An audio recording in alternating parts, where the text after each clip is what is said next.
I'm joined today by Melissa Carrion and Lindsay Ainsworth. They rent a home in Dayton, Ohio, and they believe they are being kicked out because of their refusal to remove a Black Lives Matter sign from their yard. Thanks for telling us about the story. Let's sort of start at the beginning. You've been living at this location how long, and when did you put up a Black Lives Matter sign? We've been living here since May 1st, and we put the sign up sometime before August 9th. And you put the sign up, and when did you first get any kind of indication from your landlord that the sign was going to be a problem? Um, well, that would have been our second sign. The first sign was taken by someone, we're not sure who. So we put another sign up around, September 17th. And it was the next day, right, that Lindsay received a text message saying we needed to take the sign down. And the text message was from your landlord. Yes. Yes. We needed to move the sign. Excuse me. We were told to move the sign to the window. And Right. is And that something that you did? no, I No. just sent a text and asked him why, and he never responded to that text. Okay, and then since he did not respond, did you ultimately move the sign or you left it in the yard? We left it in the yard. Okay, so then tell me when this next came up with your landlord. The next day. The next day, the morning of the next day, the sign was taken out of the yard and placed on our porch swing. So I put it back out in the yard, and then within a few hours, Grace Christensen, Dan's wife, showed up at our house unannounced. And the first thing she said to us was, "I want the sign down." Okay, now let's talk about that a little bit. Let's talk a little bit about your lease. So first of all, what type of lease did you have in terms of month to month or a year lease? And did the lease have any requirements in it as far as, for example, 24 hours notice if landlords were to visit? The lease doesn't have anything in it as far as 24-hour notice, although the Ohio tenant laws state that that's a basic requirement. And we had conversations with Dan specifically about this, and had asked him to just give us notice. We would let him come probably less than 24 hours, but we wanted, that courtesy. So your landlord's wife shows up unannounced and Correct. says she wants the sign gone, and then what do you say? She said she wants the sign down. She said, and we stepped outside on the front porch to have a conversation with her. And I think we asked her why she wanted the sign down. Yeah.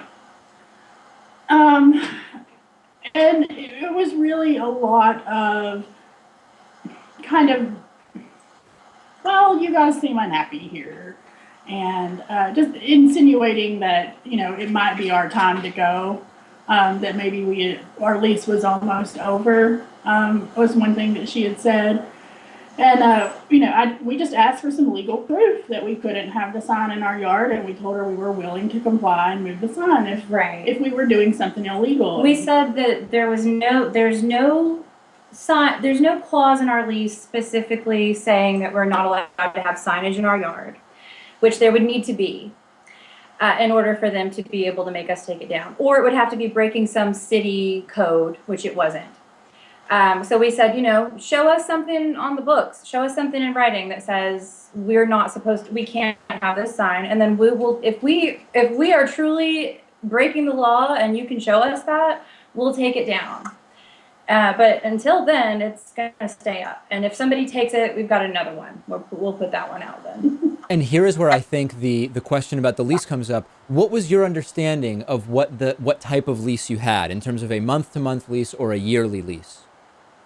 At this point, we At that point, we believed that we had a year lease. And as indicated by Grace saying, I think your lease is almost up here. How long have you been here? That sort of stuff.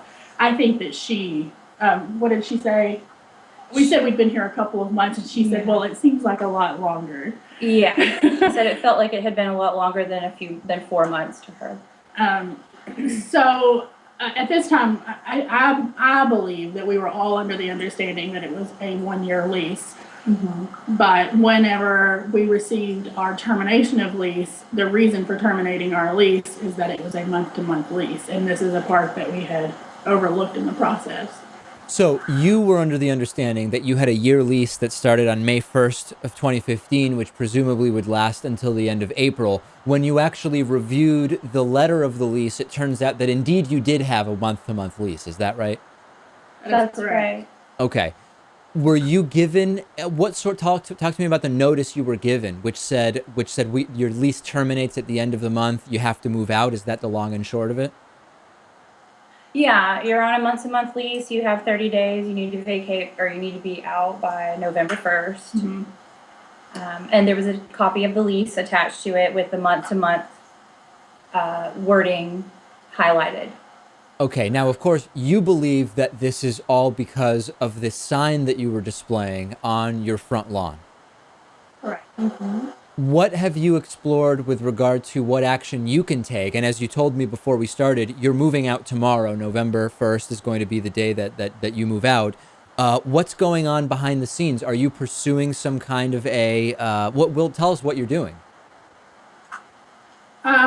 So Melissa did a lot of research and homework, and we ended up calling the HUD office, which led us to the Human Relations Council here in Dayton. So we met with them, we went over our story in great detail, and we basically filed a complaint with the request to have a conciliatory meeting. Conciliation, thank you. A conciliation, and Dan denied that request. And so right now we're in the process of waiting for him to respond. And at that point, or maybe even currently, Dan's landlord history will go into investigation. And then we really don't know our next moves until he comes back with a formal statement. Now, in the interim, you're going to be living somewhere else 24 hours from now, right? Yeah, that's the goal.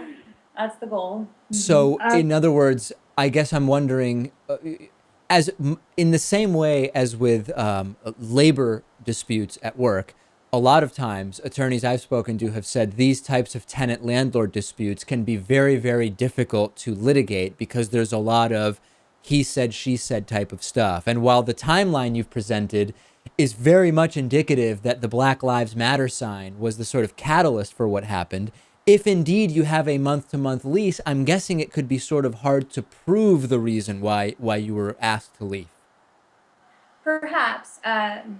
The conversation that we had with Grace, during that conversation, she actually stated that it was because of what the sign said. So, of course, I don't have that conversation recorded, regretfully.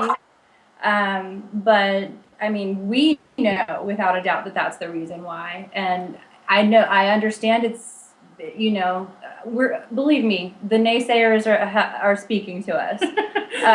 But I think it was valid enough, or it was significant enough, or it was substantial enough for the Human Relations Council to actually accept our complaint. Sure. And go through with an investigation. And I think that says a lot.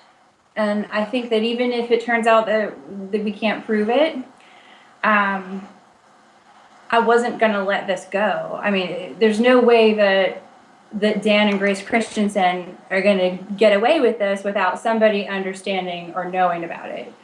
What would ultimately be a just resolution in your mind? Because I'm guessing, and correct me if I'm wrong, that while you want, if there's responsibility, you want your landlords held responsible, but at the same time, if I were you, I wouldn't want to keep paying them rent, right? So what maybe you feel differently? Would you like to be able to stay in that apartment and continue paying them rent? Well, I think it would be extremely convenient if we were not moving during this weekend. Yeah. If we were moving during the summer when the weather is good and we had money saved up to do it. Sure. We're completely relying on graces of other people and Melissa's good credit and just some fortunate things. to get us somewhere. And we were fortunate enough to have found a place to go. But no, we would ideally like to stay in this house without having to add this on top of our already busy and hectic lives. Absolutely. That makes sense. Well, that is the story as we know it today. We've been speaking with Melissa and Lindsay. We're going to continue following it, and please do keep us posted as to what ultimately happens with your complaint. Thank you. Thank you, David.